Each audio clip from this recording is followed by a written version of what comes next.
Dieu est bon, n'est-ce pas? Amen. Donc vous êtes revenus, donc quelque part vous avez reçu quelque chose hier soir. Donc c'est bon, n'est-ce pas? On est toujours content quand les gens reviennent. Nous sommes en train d'aborder ce sujet qui est marié et heureux. Donc on réalise que nous ne nous adressons pas seulement aux gens qui sont mariés, mais les gens qui un jour désirent être mariés. Donc nous réalisons cela. Et ce qui est important à faire, c'est de prendre les choses qui vous sont nécessaires. D'accord? Quelqu'un a demandé pourquoi il y a des tables ici. C'est parce que nous sommes donc dans le contexte, le cadre de centre de formation biblique.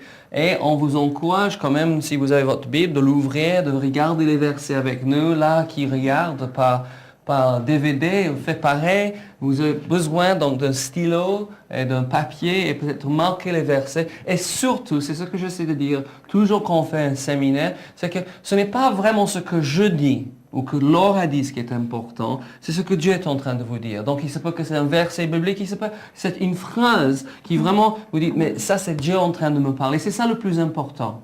D'accord? Donc, évidemment, si vous voulez enseigner ces choses plus tard, vous avez besoin d'écrire plus de notes, n'est-ce pas? Mais la chose la plus importante qu'on puisse faire, si c'est dans un séminaire ou dans le culte le dimanche matin, c'est de dire, Seigneur, qu'est-ce que tu me dis? Qu'est-ce que je dois faire? Je pense qu'on rend la vie chrétienne beaucoup plus réelle et on avance beaucoup plus vite si nous sommes prêts à dire, il doit avoir les choses à changer. Peut-être c'est un tout petit réglage. Ce n'est pas un changement radical comme quand ceci est arrivé, quand nous sommes devenus chrétiens, on avait presque tout à temps à travers et on a eu besoin de changer toutes nos habitudes, notre façon de penser, tout ça. Mais il y a des petits réglages ici, il y a des petits réglages là. Et ce que nous avons remarqué, c'est surtout dans la vie du couple, le diable essaie de nous faire peindre une image que tout est tellement noir que jamais on peut arriver. Donc Dieu, dans la façon qu'il est, vous savez, comme Dieu, il met devant nous un couple qui s'aime passionnément, vraiment pour vous vexer.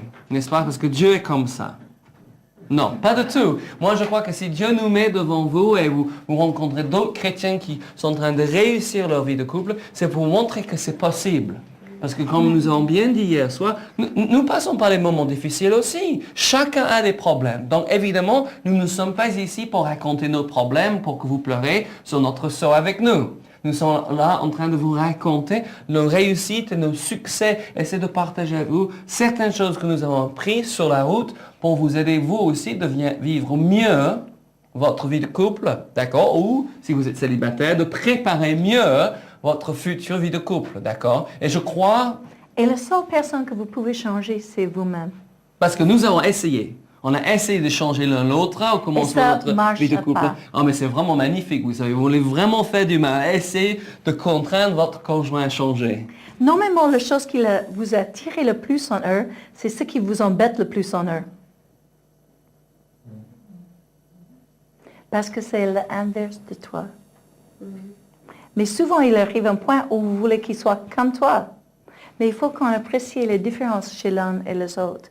Et en disant, d'accord, ils ne sont pas comme moi, mais je leur laisse la liberté d'être comme eux. Je prie et je laisse Dieu régler leur compte. Mais peut-être ça, c'est le plus difficile, c'est de permettre l'autre d'être eux-mêmes, oui. N'est-ce pas? Ah oui.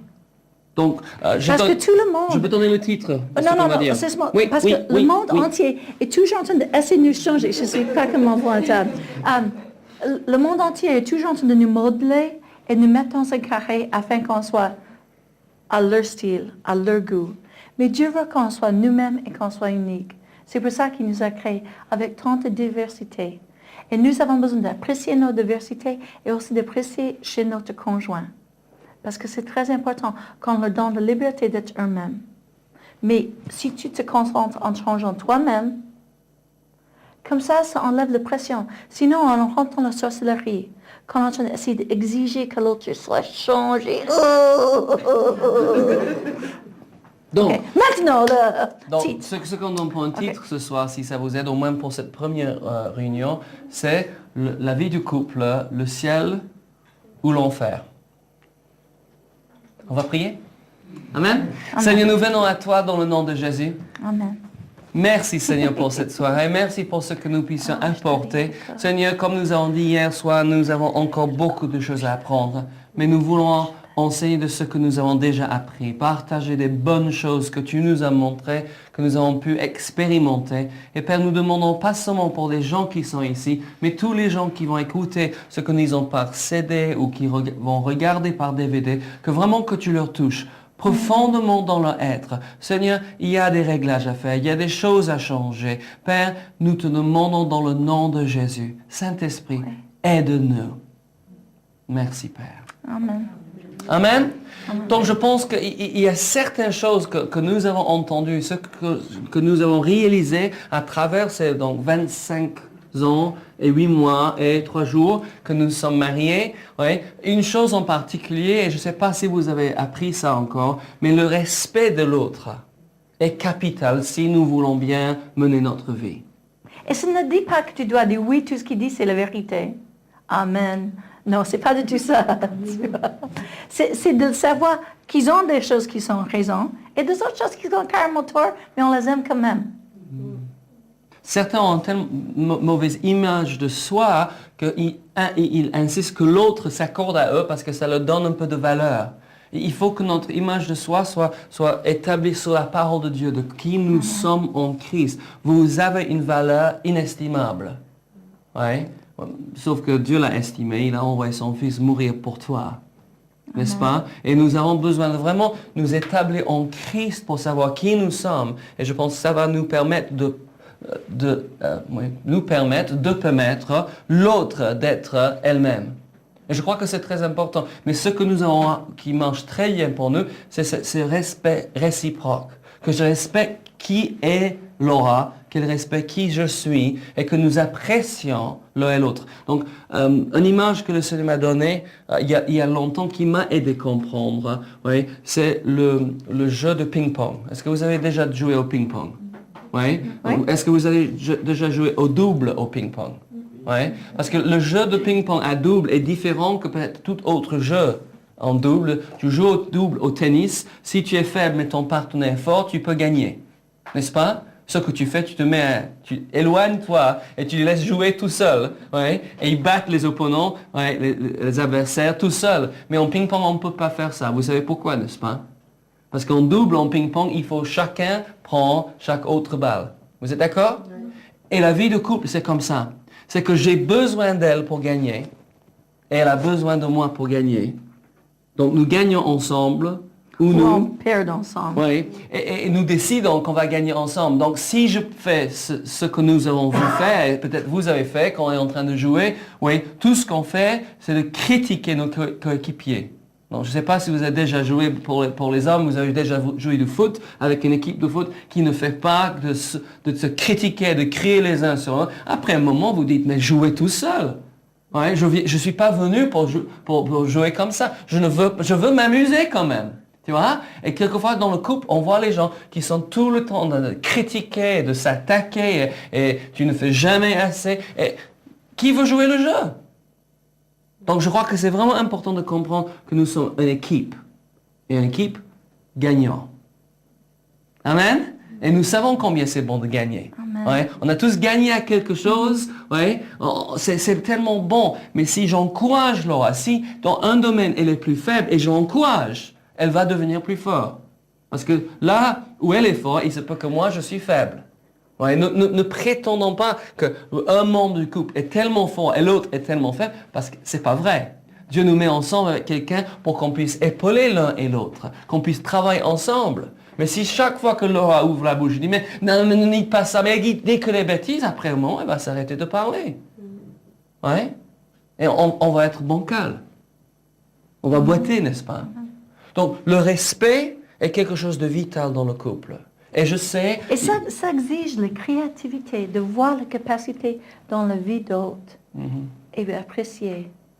Parce que c'est facile de voir avec les yeux naturels ce qui ne va pas. Ça, c'est très facile à constater.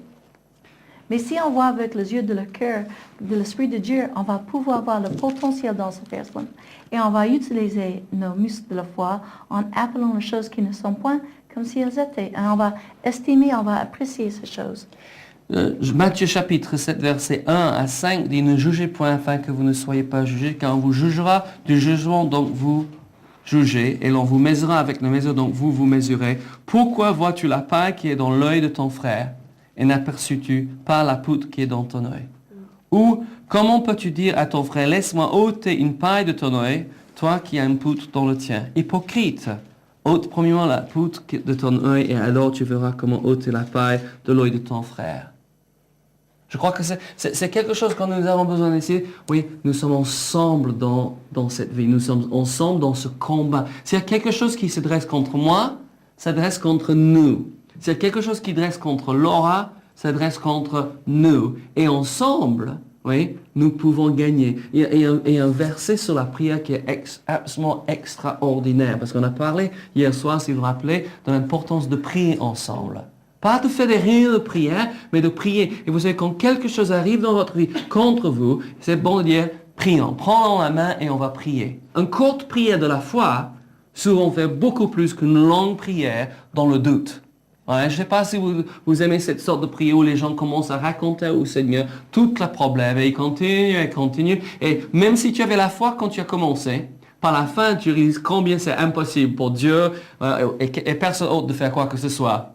Ouais, c'est beaucoup mieux de dire, Seigneur, nous nous accordons. Et le verset dont je fais référence, c'est Matthieu 18, 19. Il dit, si deux d'entre vous, nous sommes deux, s'accordent sur la terre pour nous demander une chose quelconque, il lui sera accordé par mon Père qui est dans les cieux. Et quelquefois, nous nous accordons tout simplement comme ceci, c'est nous nous accordons pour une solution pour ce problème. Ouais, commençons là. Nous nous accordons. Oui, mais qu'est-ce qui va se passer? Dieu a promis de répondre à notre prière. Il est Dieu, laissons-lui organiser les détails. Oui. Quelquefois, on se prend tellement la tête parce qu'on veut donner les ordres. Dieu fait ceci, Dieu fait cela. Et en réalité, on a besoin de trouver les promesses dans sa parole en disant que soit on va être en bonne santé, on va avoir la provision, on va avoir la faveur de Dieu ou des autres choses. Et on s'accorde sur ça et ensuite laissons Dieu s'en occuper. Au lieu de dire Dieu, il faut que tu fasses ceci, qu'elle rencontre celui-là, et ti. Et on se complique la tête. Oui. Quelquefois, on essaie d'organiser ce que Dieu doit faire pour résoudre notre situation, n'est-ce pas? Mais nous avons trouvé, si tu peux trouver une personne avec qui s'accorder dans la prière, tu vas voir la puissance de Dieu se manifester. Et dans le couple, je ne sais pas si c'est possible d'arriver à un plus fort accord que dans le couple. Parce que la foi agit par l'amour. Et quand vous s'aimez, ça va marcher. Donc, la vie de couple peut être le ciel ou ça peut être l'enfer. Parce que nous avons cette possibilité de s'aimer et de marcher ensemble. Ou de prendre un couteau et là, Nous attaquer l'un et l'autre. Et on voit ça, n'est-ce pas? Et ce qui est dommage, c'est qu'on trouve les gens qui, au début de leur vie de couple, sont passionnément amoureux l'un de l'autre. Ils ne diraient jamais quelque chose de mauvais l'un sur l'autre. J'ai jamais compris les gens qui sont tout le train de critiquer et faire des blagues. Ça c'est pas bon, tu sais. Ne faites pas des blagues sur votre conjoint. Ouais. Ne raconte pas sur votre conjoint, sur ses faiblesses, les bêtises qu'il ou elle avait fait. Ça c'est pas bon. Mais on trouve les gens qui étaient amoureux au commencement et petit à petit, ils deviennent ennemis. Comment est-ce possible? Vous vous rappelez cette banque d'amour dont j'ai parlé hier soir? Vous voyez que nous ouvrons une banque d'amour, un compte dans notre banque d'amour pour chaque personne que nous rencontrons. Donc j'ai rencontré Laura. Première rencontre avec Laura, c'était super. J'ai trouvé cette jolie, intelligente jeune américaine dans le magasin. On a discuté sur les choses. J'ai trouvé qu'elle était très intéressante. Donc je ne cherchais pas une femme. Non. Mais elle a commencé à débiter? Non, pas à débiter. À mettre des points. À mettre, oui. Donc dans son compte, dans mon banque d'amour, et fur et à mesure que je l'ai rencontré pendant les prochains 3 mois, il a eu un solde qui a dépassé toutes les autres soldes que j'ai jamais eu dans mon banque d'amour. Et je suis tombé amoureux d'elle. Je l'ai demandé en mariage et on a vécu donc une histoire extraordinaire. Donc 9 mois après que nous sommes rencontrés, on s'est mariés. Et il y a eu tellement d'événements et tout le temps ça grandit. Mais tu te maries et comme je dis hier soir, tu as besoin de commencer à affronter les choses normales de la vie comme la vaisselle. Aux États-Unis, ils ont fait des recherches parce qu'ils ont vu qu'il y avait tellement de divorces que c'était une épidémie. Et ils ont dit que 50% des gens qui se marient se divorcent aux États-Unis. Et c'est pareil ici en France. Il y avait 2 millions d'enfants qui assistaient entre les années 75 jusqu'à 86 qui assistaient à un divorce par an. 2 millions d'enfants. Et ils ont dit la moitié des gens qui étaient la première fois dans les hôpitaux psychiatriques, c'était lié à le divorce. C'était le problème dans le foyer. Alors, ils ont dit, mais c'est une épidémie. C'est en train de vraiment détruire le pays. Alors, le gouvernement américain a payé pour la recherche. Alors, ils ont mandaté, ils ont payé 130 différentes institutions pour faire la recherche entre le couple heureux et pas heureux. C'est très basique pour voir la différence. Et ce qu'ils ont constaté, le jour le plus haut pour le couple, c'est le jour qu'ils se mariaient. Ensuite, ça descendait dans la courbe quand le premier enfant était né. Et après, ça descendait encore quand l'enfant est parti à l'école. Ça descendait encore quand l'enfant était adolescent, ça c'était plus bas. Et ça a commencé de remonter quand l'enfant partit de la maison, quand la maison était vide et quand ils étaient retraités. C'était toujours pas aussi haut que quand ils étaient mariés. Ils ont dit, mais pourquoi ça fait une courbe comme ça? Ils ont dit, parce que les gens ont arrêté de donner le temps l'un envers l'autre. Après la naissance du premier enfant, toute l'attention qu'auparavant la maman donnait à la mari, elle donnait ce petit bout de chou qui... Tu vois, il fallait changer de couche, se lever toute la nuit. Parce que le mari criait moins fort que le bébé. Mais je vous promets, lui il pleurait autant, mais pas aussi fort. Oui. Mais lui a commencé à travailler plus, parce qu'il avait plus de besoins pour pouvoir aux besoins quotidiens pour l'enfant. Et ensuite, quand l'enfant est parti à l'école, les factures étaient plus lourdes. Et quand ils étaient adolescents, là, c'est vraiment cher quand tu es adolescent. Tu as vu combien ils mangent? Et alors, en plus, tu leur On appelle ça les jambes vides, n'est-ce pas? Ils remplissent une jambe, tu dis qu'ils ont assez mangé, ils remplissent l'autre jambe, et après, ils continuent à manger, et que tu finis à table, il dit, il n'y a pas un goûter? Et tu comprends tout ça, et ils ont vraiment fait des recherches dessus. Et nous avons besoin de rencontre. On a besoin de trouver ces 15 heures duquel on a parlé l'autre jour. On a besoin de trouver du temps qui est pour nous de parler. Et comme je dis, on a besoin de s'organiser. Peut-être on envoie les enfants dans leur chambre et on dit ça c'est notre temps, ou on boit un café tranquillement ensemble. Et tu sais, quand nos enfants étaient petits, on avait, tu sais, une de ces petites, minuteries que tu mets, tu vois. Alors au début, tu sais, pour avoir mon temps intime avec Dieu, je mettais à 5 minutes. Je dis ça 5 minutes, c'est à moi. Si tu ne peux pas me laisser tranquille, je te mets dans le lit au barreau, tu vois, avec tes jouets. Tu restes là pendant 5 minutes. Ça, c'est à moi. Alléluia, Seigneur, 5 minutes pour les babies. Tu es tranquille, oh, alléluia. Mais on a besoin de faire ça également l'un avec l'autre. Et ensuite, j'ai augmenté à 7 minutes. Oh, 7 minutes que à moi. Et tu sais, ça continue. Laisse-moi raconter une histoire. L'histoire d'un mari qui rentre à la maison. Chaque soir, il dit à sa femme, tu sais, tu comprends pas combien c'est difficile pour moi parce que moi, je vais au travail toute la journée et c'est stressant. Et quand je rentre à la maison, tu vois, je veux me décompresser et vous demandez que je m'en occupe des enfants et vous ne faites rien pendant la journée. Et peut-être vous avez que vous me donnez les pantoufles quand j'arrive, tu sais. Et le journal, et la femme, après un moment, elle s'est fatiguée de tout ça. Donc un jour, elle a décidé de ne rien faire. Donc le mari, il arrive du travail et donc la voiture de sa femme, la porte est ouverte, sur le gazon devant la maison, il y a toutes sortes de jouets, des commissions. Il entre, la porte de la maison est ouverte, il dit mais qu'est-ce qui s'est passé? Les bols de céréales sont toujours là. Sur la table, il y a des confitures par terre, donc il monte en vitesse. Il y a des vêtements qui sont partout. Et qu'est-ce qui est arrivé à ma femme? Elle doit être malade, quelque chose, mais il y a un... Quelqu'un a coupé la gorge, alors c'est vraiment... Il commence à imaginer les choses. Et il arrive dans la chambre, elle est là, assise, donc sur son lit avec un livre dans une main, un boîte au chocolat dans l'autre. Elle dit, chérie, ça va? Elle dit, oui, ça va très bien. Mais qu'est-ce qui s'est passé aujourd'hui? Elle dit, absolument rien. Ça, c'est bon, Et c'est vrai. Monsieur, si vous avez des enfants de bas âge et vous voulez vraiment comprendre ce que votre femme vit, oui, vous le laissez partir voir sa famille ou partir voir un ami pendant un week-end. Sans les enfants, sans les enfants. Vous gardez les enfants et vous allez apprécier votre femme comme jamais auparavant, n'est-ce pas? Pourquoi? Parce que les femmes font tellement des choses. Nous, les hommes, on a besoin de travail, on a besoin de partir, on a besoin d'un emploi fixe avec des choses. Mais une femme, même sans aucun, entre guillemets, emploi, oui, elle s'en occupe de la famille, elle s'en occupe de la lessive, elle s'en occupe des enfants, de toutes ces choses. Elle travaille. Et si la maison est rangée et les enfants sont habillés et tout le reste, elle a bien fait son travail, n'est-ce pas? Non, ça c'est un miracle. Non, ça c'est miracle. Excusez-moi, oui.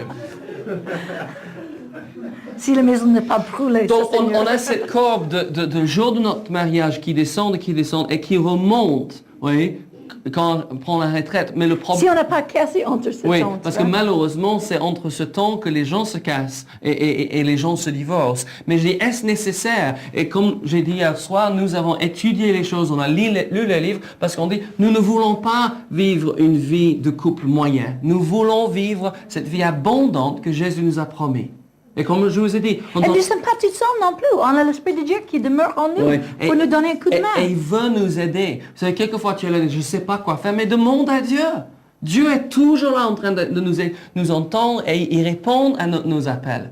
Oui. Et on a dit, mais comment est-ce qu'on peut faire que nous n'avons pas cela? Et c'est de passer du temps ensemble et de garder cette passion, de ne pas entendre et écouter les gens dire, mais c'est normal, tout le monde est pareil. Nous avons dit, c'est pas vrai, tout le monde n'est pas pareil. Regarde les gens. Il y a les gens grincheux, je crois qu'ils décident le matin d'être grincheux. Oui. On dit en anglais, je crois que c'est le même dicton en français, qu'on sort du mauvais côté du lit, n'est-ce pas? Mais moi, j'ai trouvé une solution. Vous mettez votre lit contre le mur et vous ne pouvez pas sortir du mauvais côté. Vous sortez seulement du bon côté. Mais c'est comme ça, c'est chaque matin, tu vois, de prendre cette décision. Oui. Aujourd'hui, oui, c'est la journée que le Seigneur a fait, qu'elle soit pour moi un sujet de joie et d'allégresse. Je décide de louer le Seigneur. Oui, peu importe ce qui vient contre moi, Dieu est pour moi. Tu vois, et pareil pour notre couple. Nous décidons, on va s'aimer. Excusez-moi. Peu importe ce qui vient contre nous. Ouais, on va s'aimer, on va passer ce temps ensemble. C'est une décision. Vous savez que l'amour est une décision. Amen. Et comme nous avons dit hier soir, les émotions, c'est des très très bonnes choses, sauf si c'est les émotions qui dirigent notre vie. Les émotions doivent suivre notre décision. Nous décidons de nous aimer. Donc, les gens posent la question, mais tu es toujours fou amoureux de Laura. Oui, mais je décide d'être fou amoureux de Laura. Ce n'est pas que je me lève le matin et dis, est-ce que j'aime ma femme? Quelquefois, je me lève le matin et dis, est-ce que j'ai assez dormi? C'est vrai. Oui? Comme vous. Oui? On se lève quelquefois, on a eu une semaine tellement chargée qu'on dit, je ne veux pas me lever. Et alors, qu'est-ce que vous faites? Mais s'il y a du reste au lit. Mais s'il y a du travail qui nous attend, on se lève, on se force, et on se prend par l'oreille et on y va au travail. Et on a besoin de faire pareil. J'aime Laura parce que j'ai pris une décision d'aimer Laura. Pourquoi? Parce que j'ai besoin de son amour. Et ce que l'homme aura semé, il moissonnera aussi. Amen. N'est-ce pas? Le respect que je sème envers ma femme, oui, c'est le respect qui va être rendu. Amen. J'allais parler de quelque chose et tu m'as interrompu, mais je pense que c'était la première. C'est comme d'habitude, n'est-ce pas? La première interruption. Oui. On vit dans un monde qui est très religieux. Et quelquefois, nous avons appris des choses. Et donc, une femme a sa place, et un homme a sa place. Et la femme doit être soumise et croire que tout ce que son mari dit est la vérité, et que la vérité. Et une femme n'a même pas, dans certains cercles, le droit de son opinion. Donc, je ne sais pas comme c'est pour vous, monsieur, mais j'ai épousé quelqu'un pour avoir ses opinions. Ouais.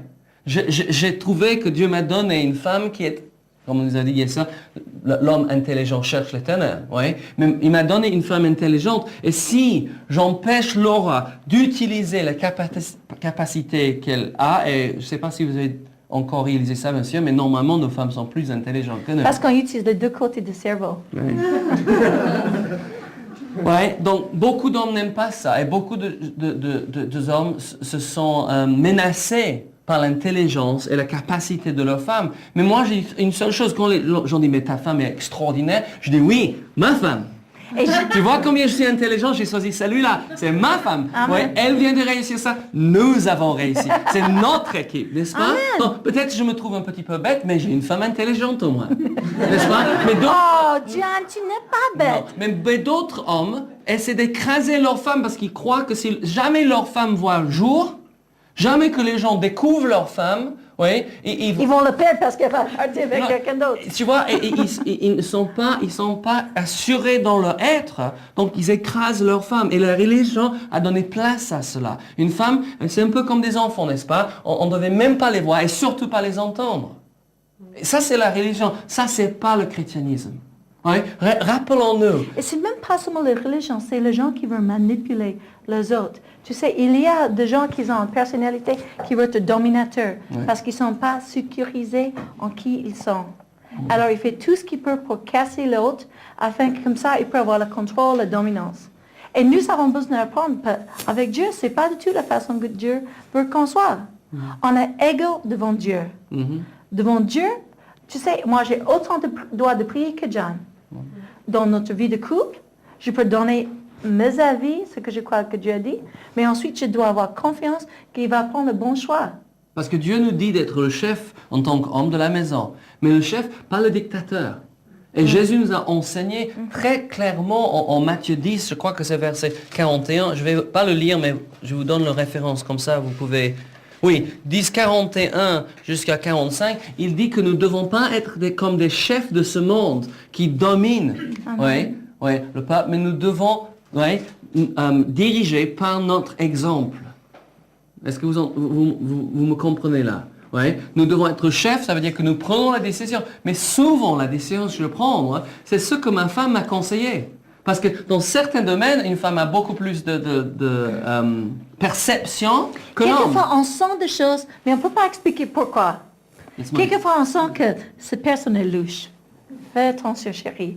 Et il dit pourquoi. On ne peut pas expliquer pourquoi, mais on se sent que cette personne n'est pas honnête. Mais aussi, dans ce qui concerne l'éducation des enfants, quelquefois, la femme est beaucoup plus... sur le terrain. Oui, elle est sur le terrain et je dis, mais chérie, qu'est-ce que tu penses qu'on doit faire? Elle dit, moi, je pense que... Et je dis, oui, en tant que chef, je prends la décision, on va faire ce que tu dis. Ça c'est un chef intelligent. Le chef qui est stupide dit, non, je n'écoute personne, oui, je fais comme ça. Il fonce directement dans le mur, n'est-ce pas? Oui. Et nous, ensemble, parce que nous sommes intelligents, oui, ensemble, nous disons pas, nous savons tout. Cette fois, on dit, mais on ne sait pas. Allons trouver des amis, allons voir des gens, d'autres personnes ont de connaissances que nous n'avons pas. Et elle leur a dit, mais tu sais, on a des gens là qui savent ça et des gens ça. Et on va vers eux et on demande leur avis. Rappelons-nous que les conseillers ne sont pas les payeurs. Les prophétiseurs ne sont pas les payeurs non plus.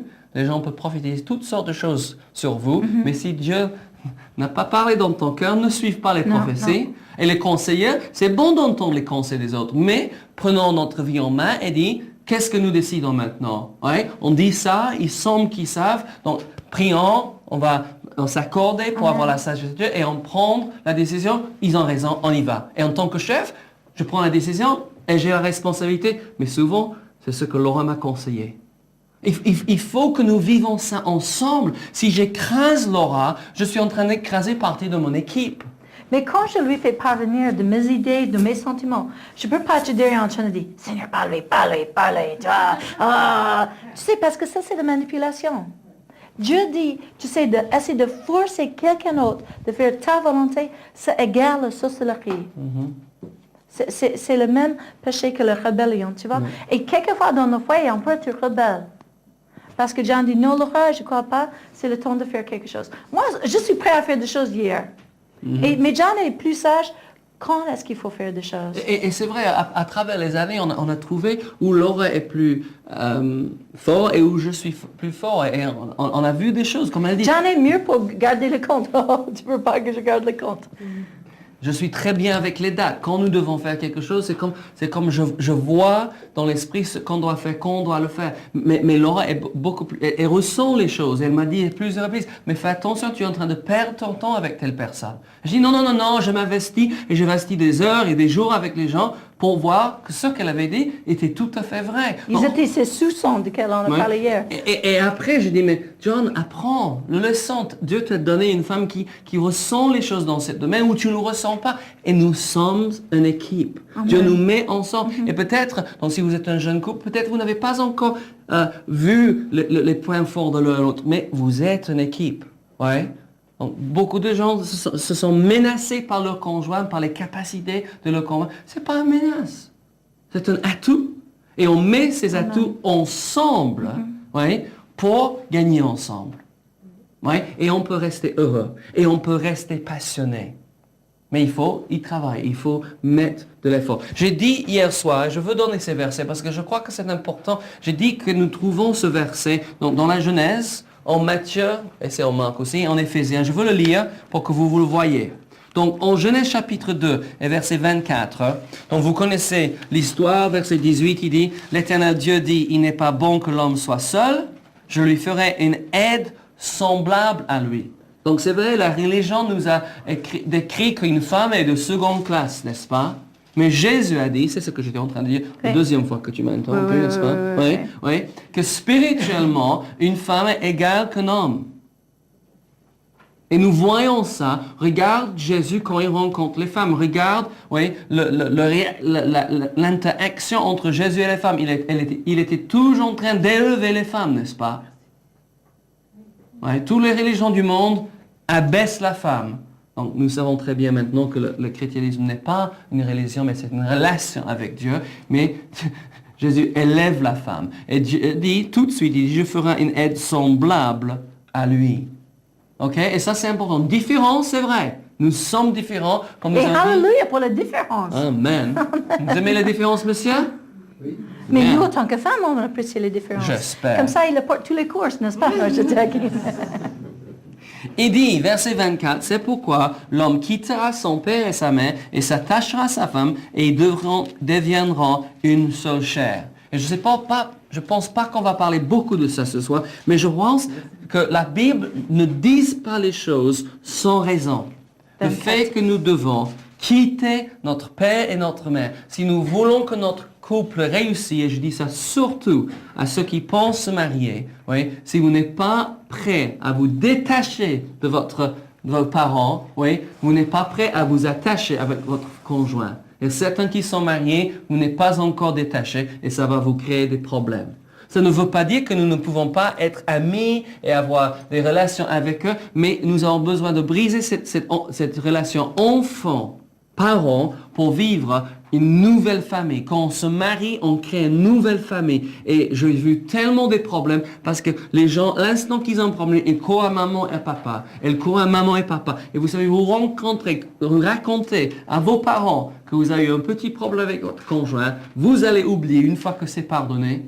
Eux, ils n'oublieront jamais. Et ils vont raconter ça, répéter ça. Nous avons besoin vraiment de suivre ce que la parole de Dieu dit. On se sépare pour s'attacher. Ou ils veulent vivre sur la même égalité financièrement et au niveau de matériel, leurs parents ont acquis depuis 20 ans ou plus ensemble. Ouais. Tu sais, ils attendent qu'ils vont avoir tout la même chose que leurs parents ont ramé pour l'avoir. Et alors, c'est pas normal. Alors, ils sont en dette. Et ils ont des surendettés qui sont atrocement parce qu'il dit il doit avoir machine à lave-vaisselle, machine à lave-linge, il doit avoir le feu à repasser, vapeur, et il doit avoir tellement de choses, de micro, tous les derniers cris. Au lieu de rencontre, ils ont besoin de l'un de l'autre. Tu sais, ces autres choses, on peut faire sans. Oui, parce que il faut dire pour une femme, monsieur, il devait comprendre, pour une femme, elle cherche une stabilité matérielle. Oui. Oui, ça c'est quelque chose qu'une femme cherche. On va voir ça tout à l'heure, je pense. Mais la stabilité matérielle n'est pas dans le même niveau que son papa. C'est pas possible. C'est comme, je ne peux pas attendre ma nouvelle femme, ma jeune femme, qu'elle cuisine comme ma mère cuisine. Ma mère l'a fait depuis 30 ans. Ouais, elle commence dans la vie. Donc si chaque fois elle fait un plat, je dis, mais ma mère fait mieux. C'est qu'est-ce qu'elle va dire? Elle va manger chez ta mère. Ouais, ouais. Mais ça c'est très bien jusqu'à qu'on veut aller au lit. Parce que là, on est tout seul, n'est-ce pas? On a besoin d'apprécier. Ou sur le canapé. Oui, sur le canapé. Ouais. On a besoin d'apprécier quand on commence. Et moi, je suis très concerné de la société aujourd'hui parce que, comme l'on a dit, on veut commencer là où nos parents sont arrivés après 20-25 ans de mariage. Oui. Ils ont une maison, ils ont ceci, ils ont une certaine liberté. Et nous, moi je pense, le meilleur endroit qu'on peut commencer en tant que jeune, c'est avec rien ensemble. Parce qu'en ça, on ne peut pas aller plus bas. N'est-ce pas? Et j'espère qu'on peut apprécier. Aujourd'hui, on vit dans un monde où les gens n'apprécient pas et ils pensent que chaque chose leur est due. Mais c'est bon de combattre ensemble pour ces choses. Pas combattre l'un avec l'autre, mais ensemble pour gagner dans la vie. Beaucoup de gens sont pris dans le péché parce qu'ils disent « Oh, je ne peux pas me permettre de se marier », mais ils se permettent de se coucher ensemble. Ben, c'est trop cher. Et engendrer des enfants. On ne peut pas se marier parce que c'est trop cher aujourd'hui, n'est-ce pas, de se marier. Mais vous savez, je pense qu'on a des choses donc un peu tordues là. Ça ne coûte rien pour se marier. Au moins ici en France, vous pouvez aller à la mairie, ça ne coûte pas. Ouais?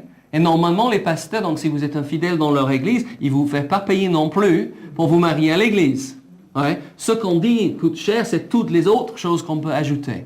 Mais nous avons fait quelque chose de très très simple. À l'époque que nous sommes mariés, donc vous savez, normalement, c'est les parents de la mariée qui payent. Donc mon père venait de payer pour ma sœur aînée, 2 ans avant, ma deuxième sœur l'année avant, et il a dit, je ne paye pas pour vous.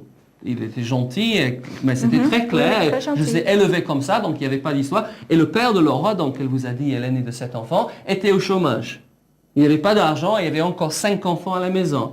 Donc on a dit, ok, donc on n'attend rien d'un côté ou de l'autre. Et à l'époque, le dollar était 2,50 $ pour un livre, alors ça ne valait pas grand-chose aux États-Unis. Donc on a dit, L'argent. merci Seigneur, tu nous as mis à cœur de se marier, on va se marier. Et Dieu a pourvu. On a fait les choses très très simplement, mais c'était génial. J'ai jamais assisté à un meilleur mariage que le nôtre. Amen. Et j'espère que c'est comme ça pour vous. Mais aujourd'hui, on voit que le monde, ça devient un business, ça devient tellement commercial. Et les gens disent, on ne peut pas. Et comme l'on a dit, souvent, donc, ils ne se marient pas, mais on vit ensemble. Et on passe à côté de cette bénédiction de Dieu.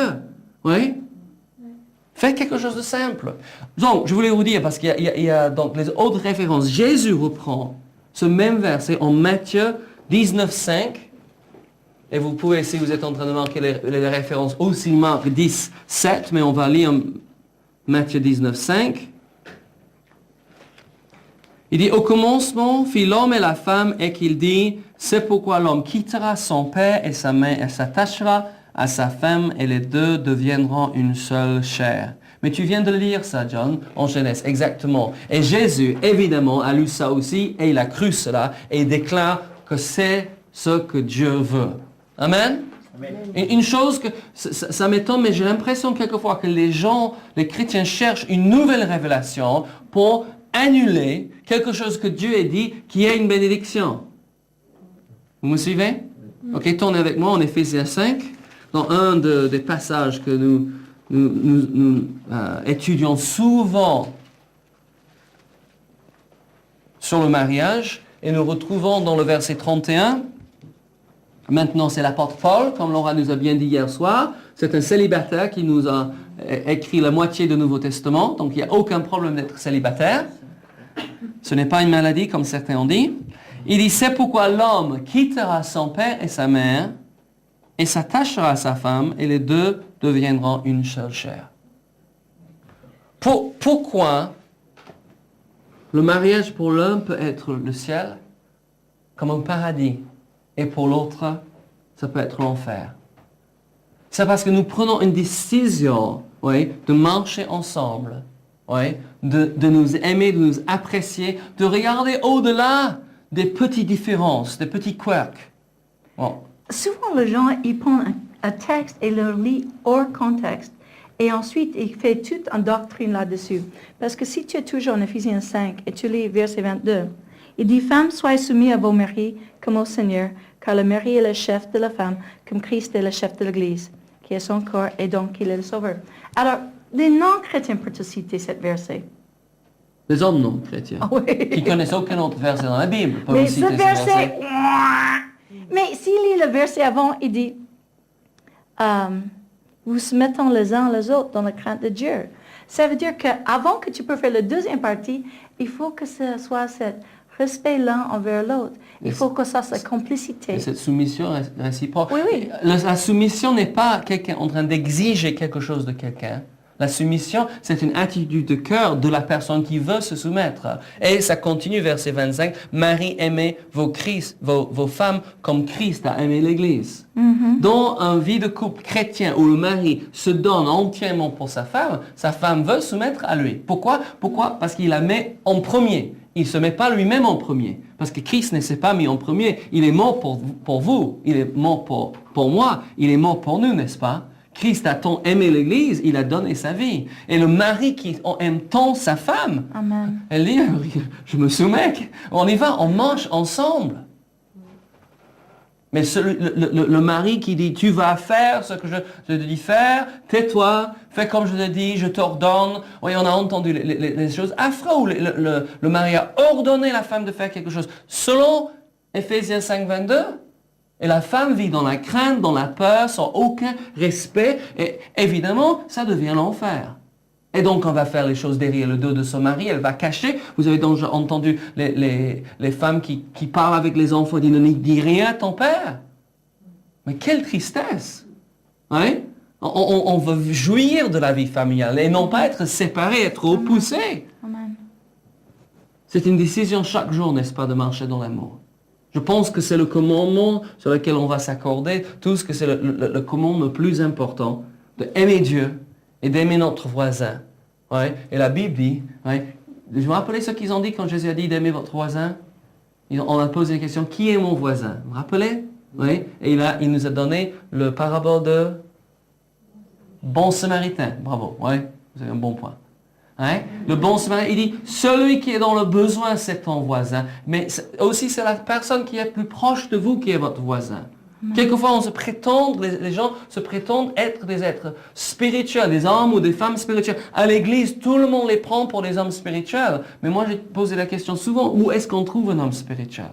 Où est-ce qu'on trouve une femme spirituelle? On va à la maison et on voit la façon qu'ils traitent le conjoint, la façon qu'ils traitent leurs enfants. Ça, on voit vraiment si c'est l'enfer. Tu sais, tu peux mettre le plus grand Bible sur ton bras, dire Alléluia, Amen. Oui, tu peux chanter fort. Tu as besoin, tiens, je te donne un billet de 200 euros. Tu vois, ou quelque chose comme ça. Ils sont toujours en train de donner aux autres, mais quand le conjoint demande pour l'argent, donne-moi le sous pour le pain. C'est ça, on sera radin avec l'autre. Ils sont généreux vis-à-vis de tous les autres, mais envers leur femme, donne-moi le reçu. Pourquoi tu as acheté 2 kilos de carottes? Tu vois, des choses ridicules, ils sont serrés. Nous devons être des hommes et des femmes spirituels, oui, quand les gens ne nous voient pas. N'est-ce pas? Rappelons-nous, Jésus a été gentil avec tout le monde. Vous êtes d'accord? Sauf avec les pharisiens et les sadduciens, parce qu'ils étaient hypocrites. Donc, évidemment, il n'y a pas des chrétiens hypocrites, n'est-ce pas?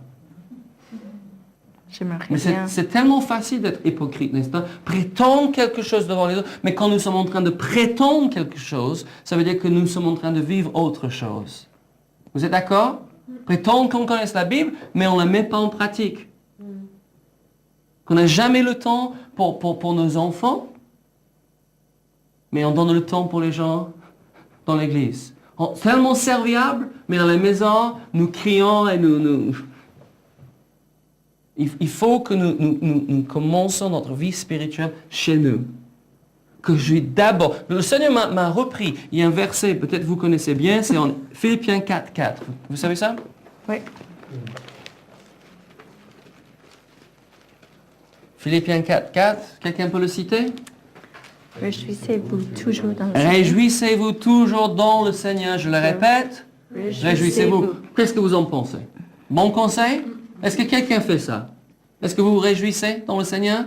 Oui, Est-ce que vous le faites tout le temps? On essaie. Ouais, je vous encourage. Faites ça tout le temps. Quand les choses vont bien, quand ils vont mal. Quand le soleil brille et même quand il pleuve. Ouais. Réjouissez-vous. Prenez la décision. Je vais vous réjouir. Non pas à cause des circonstances, mais dans le Seigneur. Amen?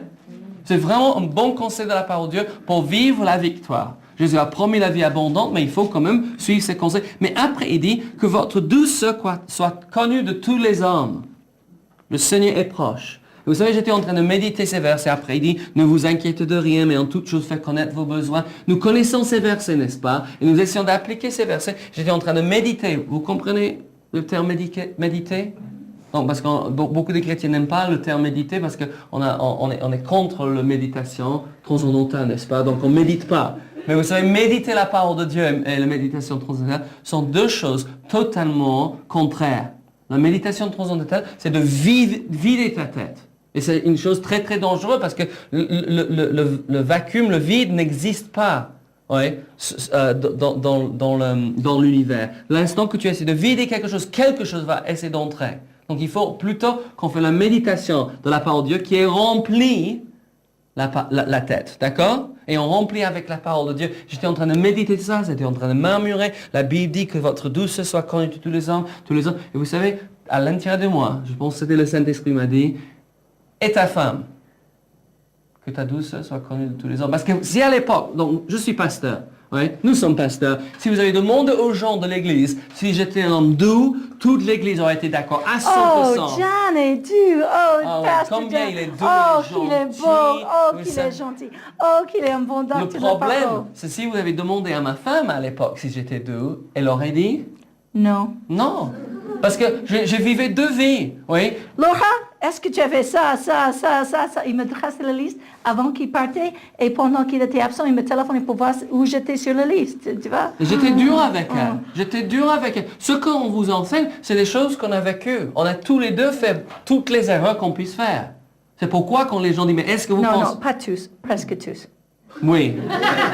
99%, oui, on a fait. Mais parce que les gens disent, mais est-ce que tu penses qu'il y a de l'espoir pour moi? Moi, je dis totalement parce que nous avons appliqué la parole de Dieu. Nous avons fait ce que la Bible dit. On a mis en pratique la parole et on voit les résultats. Et nous étions en train d'aller à plusieurs reprises dans les mauvaises directions. Mais ce qu'on laisse la parole de Dieu nous changer, nous corriger, et on fait ces réglages, les choses changent. Et j'ai réalisé, parce que l'Esprit de Dieu m'a dit, Et John, j'étais ravie. ouais, tu es doux avec les autres, mais tu n'es pas doux avec ta femme. Tu es très... Parce que John est perfectionniste. Alors il est temps que je sois perfectionniste. Mais je m'en moque. Non, mais on a, comme nous avons dit hier soir, on a deux caractères totalement différents. Oui? John aime faire les choses correctement, bien, logiquement posées. Moi, Laura, elles sont j'aime paraître, tu vois. Elles sont comment on arrive à faire quelque chose, que la chose soit faite. Pour moi, c'est exactement comment on fait. Ça, c'est aussi important pour moi. Donc, pour moi, beaucoup de choses n'arrivent jamais à être faites. Parce qu'il faut être fait correctement, tu vois. Pour Laura, c'est fait rien. C'est fait rien qui le fait, comment c'est fait, que ce soit fait. C'est un petit peu de son culture, de mon culture. Oui, vous êtes alsacien, donc vous me comprenez peut-être mieux qu'elle. Mais, n'est-ce pas? Oui. Donc, il y a d'autres qui regardent, oui, qui comprennent plutôt Laura. Mais nous avons besoin de respecter cela. Et c'est une force d'avoir les deux. Oui. Et nous ne devons pas, quand vous voyez quelqu'un qui est tellement différent que vous, apprendre. Parce qu'ils ont quelque chose, ils ont une liberté que vous n'avez pas. Ne dites pas, la façon que je fais, c'est la seule façon et on va toujours faire comme ça. Oui, voyagez un petit peu à travers le monde, vous allez voir que les autres font les choses tout à fait différemment et il arrive, et quelquefois avec des meilleurs résultats. Oui. Oui, la façon qu'on fait ici en Alsace, c'est pas la seule façon. Heureusement, n'est-ce pas? Et quelquefois, il y a une autre façon biblique qui est encore meilleure. Mais j'ai eu besoin que la parole de Dieu me reprend. Et j'ai réalisé, John, tu es dur avec ta femme. C'est pas la peine d'être doux avec tous les autres et que toute l'humanité, oui, si 6 milliards des gens croient que je suis un homme doux, mais ma femme me trouve dur, je dis, ça va pas ça. Parce que j'étais en train de mettre des contraintes sur le roi et créer une friction qui était entre nous. Et je dis, mais John, il faut que tu commences à C'était être... pas que tu n'étais pas gentil, mais il était exigeant. Il y a une différence, vous voyez ce que je veux dire? Parce que John attend des choses de moi, alors il fait que je vais de mieux en mieux. C'est comme ça, je dois aller, je n'ai pas de choix. Mais il y a une façon d'aider les gens à faire ça. Vous voyez la différence? Tu peux encourager, ou tu sais, c'est comme le berger. Le berger de Est, il marche devant le brebis, il chante, il entend leur voix et il le suit. Et il pense leurs blessures. Il est là quand il rentre, tu sais. Et chaque nuit, quand il passe dessus, il passe sous la main. Et s'il est en blessure, il passe l'huile dessus et il veille. Mais des bergers du Ouest, ils ont des petits chiens qui courent après et tu sais, ils le poussent. C'est carrément notre mentalité. Et quelquefois, on croit que Dieu va faire pareil avec nous. Qui va te dire, hey, toi, tu n'as pas fait comme il fallait. Hey, toi, fais ça et change ça. Watch! Tu vois, comme avec une grande chose, tu sais, dans le film western. Et alors, c'est pas du tout la façon que Dieu agit avec nous. Tu veux dire que Dieu n'est pas Indiana Jones? Non, non. On a appris des choses ce soir, n'est-ce pas? Ça vaut la peine de venir, n'est-ce pas? Mais nous avons besoin, donc, au sein de notre couple, d'établir, oui, cet respect oui, réciproque, cette douceur de dire les choses. Moi, encore, je réalise que je suis un peu rude dans la façon que je... Parce qu'avant, il exigeait que je me levais en même temps que lui. Oh, c'était atroce. Alors, je sortais de lit. Non, mais ça va dans notre jeunesse, avant qu'on ait eu les enfants et tout le reste. Mais j'ai réalisé, heureusement, assez tôt, qu'une femme, j'ai lu les livres aussi, mais une femme a besoin de plus de sommeil qu'un homme. Alléluia, alléluia. Et je suis un lève-tôt, quand nous sommes fiancés, écoute ça, parce qu'on a raconté un petit peu hier soir, mais quand nous sommes fiancés, Laura avait l'habitude d'aller au lit entre 3 et 5 heures du matin. Parce que je suis nocturne, tu sais. Hier soir, tu me vois, tu sais. On était là en train de parler, Samuel et moi, Mireille. Et moi, je m'endormais sur le canapé. Ouais, parce que moi, je suis matinale. À l'époque, quand on s'est rencontrés, je me levais toujours à 5 heures. Aujourd'hui, si je me lève à 5 heures, je crois que je suis levé trop tard. Oui, c'est comme je suis. Les gens disent, mais comment tu fais ça? Je dis, mais comment tu te lèves plus tard? Il n'aime pas même de ces choses qui disent... Non, je n'ai jamais eu l'alarme. C'est ma façon d'être. Et donc, on a eu besoin de changer un petit peu nos horaires. Parce qu'on dit, sinon, on va être comme deux bateaux qui passent dans la nuit. Hein? Donc, quand même, se trouver au lit, c'est important quand vous êtes mariés. Et on est différents. Et si j'exige que Laura soit comme moi, et si Laura exige que je suis comme elle... Tu seras bizarre en robe. C'est vrai. Vous m'imaginez avec un chapeau comme ça, une robe? Ce sera difficile, n'est-ce pas? Ouais. On est différents et il faut qu'on accepte ça et qu'on apprécie ça. J'apprécie le fait que ma femme est tellement douce. Mais vous savez, je ne peux pas me fâcher quand elle met de crème. Parce que les gens disent, mais pourquoi tu mets cette crème? Oui, elle met parce qu'elle veut être douce. Et c'est génial, n'est-ce pas, monsieur, quand on prend le corps de notre femme et c'est tout doux et c'est magnifique ça. Mais elle soigne cela. Et si on veut que notre femme soit une femme belle, une femme libérée, il faut qu'on lui donne le temps d'être belle, être libérée. Et l'argent. Et l'argent. Ça coûte, n'est-ce pas? Ça coûte. Il faut que vous compreniez que sur votre vie, Dieu a fait des projets. Mais il faut que vous sachiez aussi sur votre vie, le diable a fait des projets. Mm-hmm. Dieu dit en Jérémie 29, 11, car je connais les projets que j'ai formés sur vous. Projet de paix, certaines traductions disent prospérité, c'est plus que seulement la paix, c'est tout un ensemble. Oui, paix et non de malheur pour vous donner un avenir et de l'espérance. Mais la Bible dit en Jean 10 que le voleur ne vient que pour dérober, égorger et détruire. Nous ne devons pas être étonnés qu'il y a des attaques qui viennent contre nous. Quelquefois, ça vient contre Laura, quelquefois, ça vient contre moi, quelquefois, ça vient contre nous deux. Mais le diable a des projets et il veut qu'on échoue. Et on peut dire qu'il fait mal son travail, n'est-ce pas? Plutôt, il fait bien son travail, mais qui est mauvais. Oui? Que les gens permettent ces attaques de les séparer. Oui? Même s'ils vivent sur le même toit, ils ne vivent pas en amour, ils ne vivent pas la passion que Dieu veut. Vous savez, vous pouvez retrouver la passion si vous l'avez perdue. Vous pouvez vivre bien votre couple. C'est la volonté de Dieu. Et je ne sais pas pour vous, mais j'ai décidé que le plan de diable va échouer dans ma vie. Le plan de Dieu va échouer dans notre couple. Il ne va pas réussir parce que je crois que Dieu est plus fort. Et il faut que vous croyez cela. Il faut que vous dites ça. Dieu est plus fort et Dieu est pour moi. La Bible dit tout est possible à celui qui croit. Et je dis toujours, je crois. Et nous disons, nous croyons. Amen. Et il faut que nous ayons cela. Vous êtes d'accord? Parce que quelquefois, on devient si blessé par la situation. Normalement, il y a 3 étapes dans lesquelles vous vivez. Soit vous êtes dans l'intimité. 3 niveaux émotionnels, d'accord, dans le couple. Oui. Alors, soit vous êtes dans l'intimité, où tu vas bien, c'est génial, mais normalement, c'est un deuxième, c'est au conflit. C'est là où on vit la plupart du temps. Parce qu'on n'est pas toujours d'accord. On a 2 différentes personnalités. On a différents avis à faire des choses. Mais on peut être en désaccord sans être désagréable. Mm-hmm. Ça, c'est la maturité. Quand tu peux être en désaccord. Laura et moi, on a réalisé qu'on a différentes opinions sur les choses. Quelquefois, c'est parce qu'on n'a pas eu le temps de vraiment s'exprimer. Elle utilise un mot et je mal comprends le mot. Et on est désaccord. Mais ça ne veut pas dire qu'on doit être désagréable. Oui. Elle a le droit de son opinion. Oui. Et j'ai le droit de mon opinion. Oui. Et vous avez le droit de le vôtre aussi. Oui. Mais pourquoi être désagréable? Parce que nos opinions sont différentes. Et la 3e situation, c'est quand tu es en retrait. Quand tu es tellement blessé que maintenant, tu sais, c'est comme vous vivez dans un tour, dans un château, et tu remontes le pont, et tu veux que personne ne t'approche plus de toi. Tu t'en moques de ce que les autres pensent, de ce que l'autre réagit, et c'est là le cas où se trouvent beaucoup de gens. Et là, quand les gens sont en retrait, il n'y a rien dans le naturel que tu peux faire pour le faire baisser le pont. Vous avez besoin de prier et changer vous-même. Parce qu'ensuite, ils vont constater, petit à petit, il y a des changements chez vous. Vous voyez ce que je veux dire? Mais parce que vous avez tellement, ils ont tellement été blessés, ils disent, je ne peux plus souffrir, je ne peux plus laisser mon cœur être meurtrier par cette situation. Et c'est pour ça qu'ils ont remonté le pont. Mais le but, c'est de vivre dans cet état émotionnel d'intimité, où on peut facilement partager ce qu'on est en train de vivre, qu'on a des échanges de vues, qu'on s'apprécie mutuellement. Ouais. Mais on ne doit pas avoir peur quand nous sommes dans ce deuxième niveau du conflit, parce qu'il y a des moments de conflit. Mais on peut vivre ça en tant qu'adulte. Mais il faut décider d'être adulte, n'est-ce pas? C'est pas évident d'être en désaccord. C'est pas évident de dire, John, je suis pas en accord avec toi.